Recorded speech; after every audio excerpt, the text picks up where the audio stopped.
Well, I am so thrilled to welcome all of you to the Integrative Health and Wellness Caucus Congressional Briefing on Integrative Health for Pain Management. I am actually right in the middle of a hearing right now in Ways and Means, and so I have to hurry back. But I did want to tell you that on the Ways and Means Committee, which is considered one of the most powerful committees in Congress, I am on the Health Subcommittee. So I hope I can be your advocate on alternative pain treatments. And I am so excited because you are presenting to Congress the alternatives that can take place, especially in this time when we're suffering from an opioid epidemic. And that's why I agreed immediately to be a co-chair of this caucus. I think if you can hold events like you did today, that you are doing today with all the treatment modalities out there, you can raise awareness about the value of these treatments. And I already know that the staffers around the Hill are very excited to be the recipients of these treatments. So I think that you're making a big hit already with what you're doing. So let me say I'm thrilled to also to be co-chairing this caucus with Congressmember Jackie Walorski from Indiana. Both of us are committed on educating our colleagues and staff about the importance of integrative health in our healthcare system. The opioid epidemic is taking over lives in every state, every day. Right now, deaths from overdoses exceed those of all other deaths for people under 50. Prescription painkillers are extremely addictive and overprescribed. And in an effort to combat this treatment, we and everybody are looking for ways of having alternatives for pain treatment.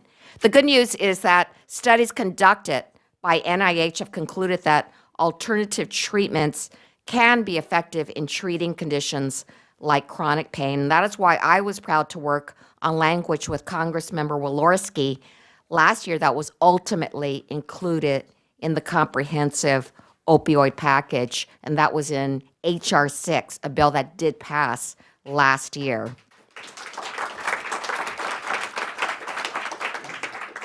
Our language instructs the Center for Medicare and Medicaid Services to study the barriers that Medicare patients face in accessing integrative therapies and alternative therapies. It's so important to identify these barriers as we work to expanding integrative therapies for all patients. So let me tell you a little bit about my background. I started actually in the state legislature, and I started off on the issue of acupuncture.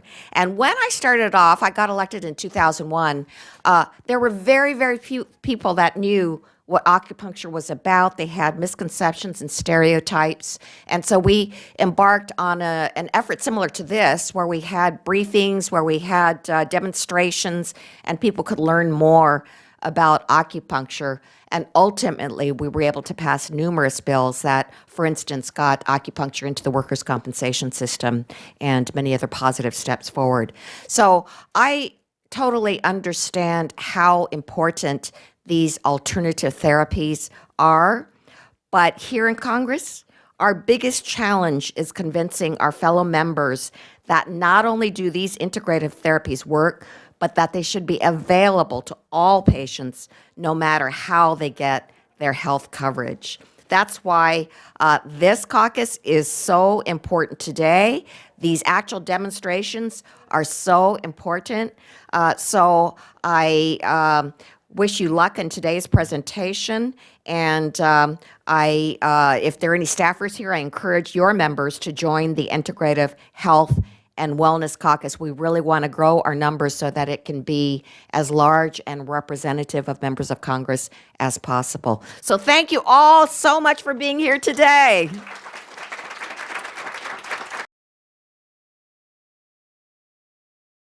Good afternoon. Are you guys asleep already? It's 10 till 12. Wake up. We have things to do, right? Representative Chu and I are on the Ways and Means Committee, and we are in hearing right now. So we're literally running into different places, kind of tag teaming on what's happening today. But I'm honored to be a co-chair with her on the Integrative Health and Wellness Caucus. This bipartisan caucus has an opportunity to be at the forefront of a national conversation about pain management and comprehensive care. We have the potential to make an incredible difference in the fight against opioid abuse and addiction. Last year, Congress passed the Support for Patients and Communities Act to address our nation's opioid epidemic through prevention, treatment, and recovery efforts. Part of this comprehensive legislation is a look at the need for new methods to treat chronic pain. I've heard from countless doctors and providers in my district who are eager to see the non-opioid methods of treating pain become more integral in patient conversations. I really do look forward to working with all of you and Representative Chu as well. And I just wanted to add this, that, this issue came front and center in our lives in South Bend when Dr. Todd Graham, who was an incredible doctor, one of the most empathetic guys I've ever seen in my life, that really put into motion the kinds of things that he talked about and the kinds of things that he believed when it came to really looking for new creative ways of research and innovation to be able to address pain.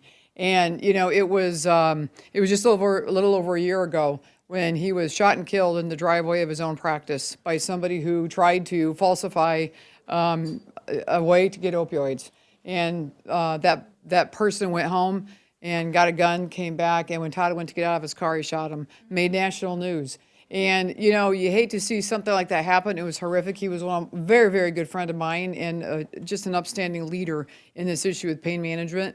And it was that issue that changed this nation's mind, because that issue rang home to every single community in this country as to what are we willing to take as a toll here until we get serious about this integrative medicine, and that there are ways around this, and we're going to have to fight to do it. So I've been a leader in this fight, and I so much appreciate all of you in the room. You're the experts. We're the ones that just are the ones that are servicing constituents as they come with needs. But I can tell you that I am more than anxious to work with you and find a solution that this country can adopt and get out of the business we're in, which is this massive amount of death and destruction coming from the overuse of opioids. So thank you so much for what you do. You're on the front line. You're making it happen. So thank you.